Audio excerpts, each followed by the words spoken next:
This is Talk Business and Politics with Roby Brock.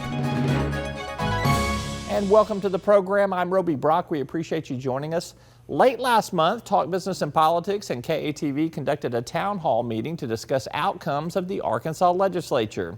KATV's Chris May visited with Governor Asa Hutchinson, and then we were joined by State Senators Joyce Elliott, Democrat of Little Rock, and Jonathan Dismang, Republican of R-Beebe. Governor, thank you for being here. It's always great to have some time with you. Thanks, Chris. Always good to be with you and talk about important things for Arkansas. No doubt about it. Let's do that. You've had some time to reflect on what was the final legislative session of your final term as governor of Arkansas. Is Arkansas in a better or worse position to move into the future as a result of what happened at the Capitol this year? We're in better. Better in terms of our economics. Whenever we created a reserve fund that has built over $500 million, whenever you look at the fact that we're positioned for tax cuts once again, we've already reduced our rates.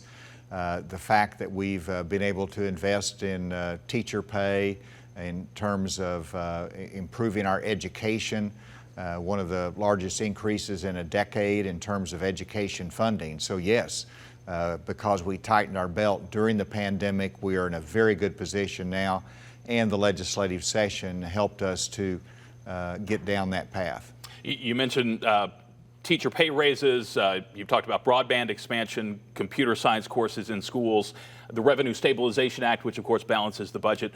Which policy change do you think will have the greatest impact on the lives of everyday Arkansans? Well, that's a good question, but I think what, first of all, impacts people in their pocketbook are tax cuts. And so for example, this session, we gave small businesses that struggled during the pandemic a tax break that they will benefit from. That impacts the lives of our small employers in Arkansas, and Arkansas is a state of small employers. So that makes a difference. But just as importantly, and you mentioned this as my last legislative session, it is my last general regular session, but we're going to meet again in the fall, and we are setting the stage for lowering the individual income tax rate again in Arkansas, and that's because of some of the steps that we took this year. That will impact the lives of everyday Arkansans. I do want to talk about that in a moment, but first, the policies that garnered the most attention in this session were, of course, the cultural issues. They produced legislation, some of which you signed, some of which you didn't. I want to ask you about some of those. Transgender health care and trans athletes in sports. If Arkansas develops a reputation, Governor, as being unfriendly to transgender people specifically and to LGBTQ people in general, does that in the long run harm our state? Well, anytime you are looked upon as being intolerant, then that's problematic, whether it's race or whether it is gender identification. Now, you know, we're still part of the old Bible Belt, and we have very conservative values in Arkansas. I have conservative values. So I try to define the issue as, is this something government needs to be involved in? And whenever you look at pro-life legislation, the answer to me is yes, because you're protecting life. Others is in reference to health care or trying to put out your own particular beliefs, and I think we have to look at government as being more constrained. And so that's one of the reasons I vetoed one of the health care bills, because that's not something government needs to be involved in. Let the decision be made by the physician. And so difference of opinion on that, but it is something that over the long term you want to come across as a state as understanding that government doesn't have to get involved in every social issue or every cultural issue. It's been a long 4 months, we know, 108 work days in that for you. That's more than Roby has worked in that same period of time, I guarantee you that. Before we get into the nitty-gritty, the details of this session, let me just ask for your general reflections. Do you think the session has helped move Arkansas into a more prosperous place? You're the ranking member, Senator, so we'll start with you. Well, I think certainly there are things that we did that will help the prosperity of the state, but overall we could have done so much more, I think, by really concentrating on those pocketbook issues as opposed to what we all call the cultural issues or the culture wars. And I think we hurt ourselves perhaps going forward and how people see us and want to invest in our state. I worry about that a great deal. But this was a very unusual session. It was more unusual than anything I've ever experienced since I've been involved. And I just the weight every day are wondering, are we going to talk about real issues that really will make a difference to a family, or are we going to talk about something that we care about that's a social issue? And this is the heaviest socially inclined session I think I've ever been involved in, and that hurt us. But no doubt, we did some things that were good as well. Senator, and I agree. I think Roby touched on it a little bit earlier, but there were a lot of things that happened this session that were very positive for the state, in particular for our small business owners, for the folks that had lost their jobs during the pandemic, and the fact that we were able to help with, removing that income tax on unemployment benefits. Again, I think there are a number of items that were very beneficial to the state and really moved us along the line. And one of the biggest being the budget. I think we had a really, really good session on the budget, and were able to really achieve a lot of goals. You're the joint budget chairman, but of course you would be bragging about how good they did in the budget process there. But the state has benefited from, number one, online sales tax collection over the last year, which was something y'all did 2 years ago. And then we kind of survived the pandemic. I mean, a lot of the stimulus money that came through here got spent, basically. Were you surprised that the state's finances, both of you, were you surprised the state's finances held up as strongly as they did to provide this surplus that's going to allow for that that tax benefit relief that you provided, as well as future tax cuts? I mean, no question there's a ton of money that's been infused into the Arkansas economy, from the federal level. And we're feeling that, and we're going to feel that for quite some time. The biggest concern that we had was what happens when the music stops and those federal dollars stop. And so that again, going back to the budget, what we wanted to do was make sure that we set aside enough, or really had a good backdrop. And it looks at this point we'll be in excess of about $700 million in a long-term reserve fund. That's money that we can't tap unless there's a true downturn in the economy. It really tried to prepare for those days that I think are ahead. Yeah, I was not surprised, actually, because I knew that whatever money people were getting, they had to spend it because it was their livelihoods. Mm-hmm. So many people had lost their jobs, and any time people are spending money, things are going to look better. And so many people were surprised because they just, and understandably, they just thought of pandemic and everything is going to be bad without realizing, and thinking about the total impact of having those millions of dollars that we got from the federal government. I think that was very significant. The session came to an end with a series of tax cuts that were passed. We can put a few of them on the screen and talk about some of those. The sales tax on many used cars lowered from 6.5% to 3.5%. That should save consumers about $13 million, it's estimated. You expanded the items eligible for the sales tax holiday to include cell phones, computers. You doubled the deduction for teacher classroom expenses, which I know you'll appreciate, Senator Elliott. Yes. And Senator Dismang, you introduced the bills to exempt COVID unemployment benefits for individuals and relief loans from small businesses from state income tax. That's $84 million, Roby, in tax cuts for this fiscal year, $197 million for the next fiscal year. Well, they're not done yet, I don't think. I mean, we're going to talk about that a little bit later in the program, but I mean, I do think that there's going to be more with that burgeoning budget surplus that's coming right there.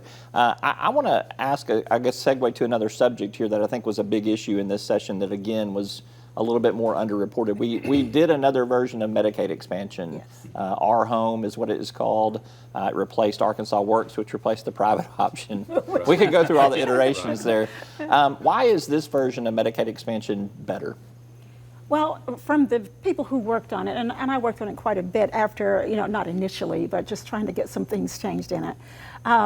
There is not this mandate to work, but it has 2 tiers in it that people think are going to work well.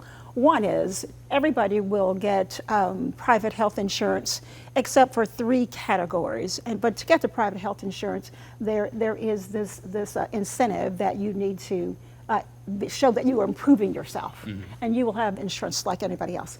But if you live in a rural area and you have mental health issues, or if you are a parent, a mother who's pregnant and or with a child 2 years old or younger, and if you are somebody who's been newly incarcerated, you will get the fee for service. just as you have before. Which reimburses at a lower rate. That's exactly right.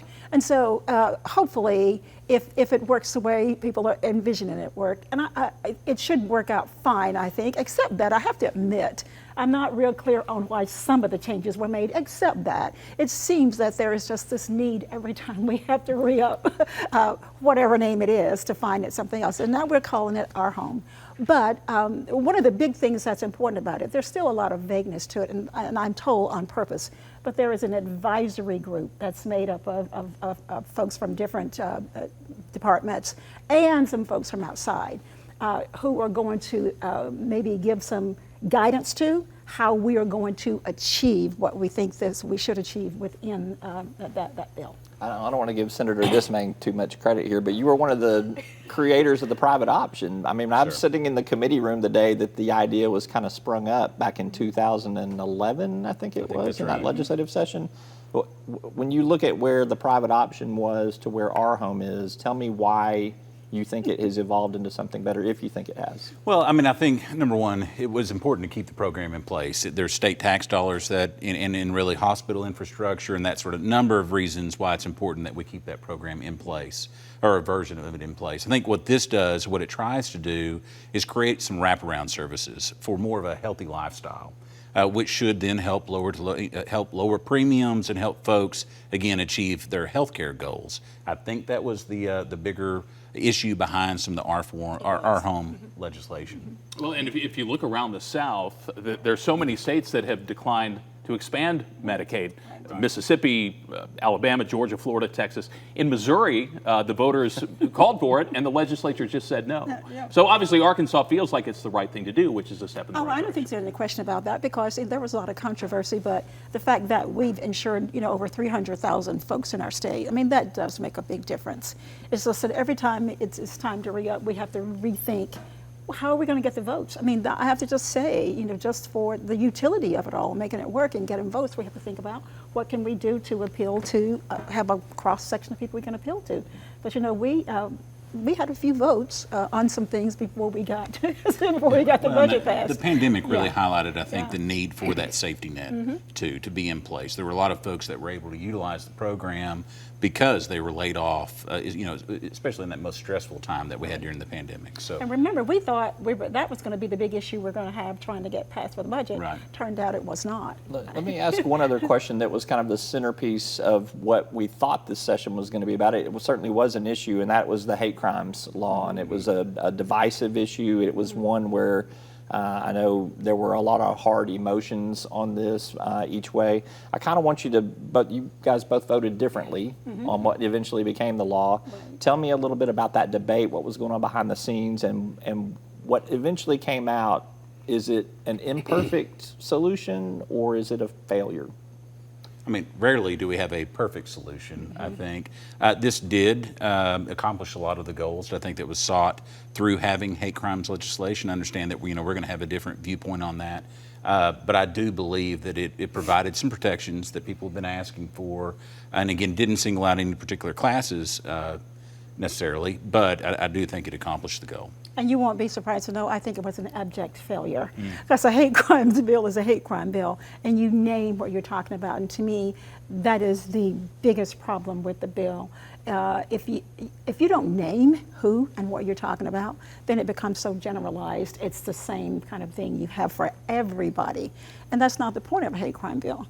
Because if Jonathan is the object of the attack, and I just say, well, we're just going to do this for everybody, then I'm not addressing what's happening to him. That's the biggest problem.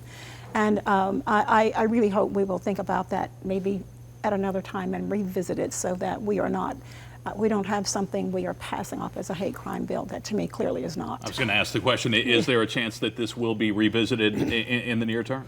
I frankly don't see it, unless maybe the public does a better job of making sure legislators know we want something the way the other 5 or 6 states have.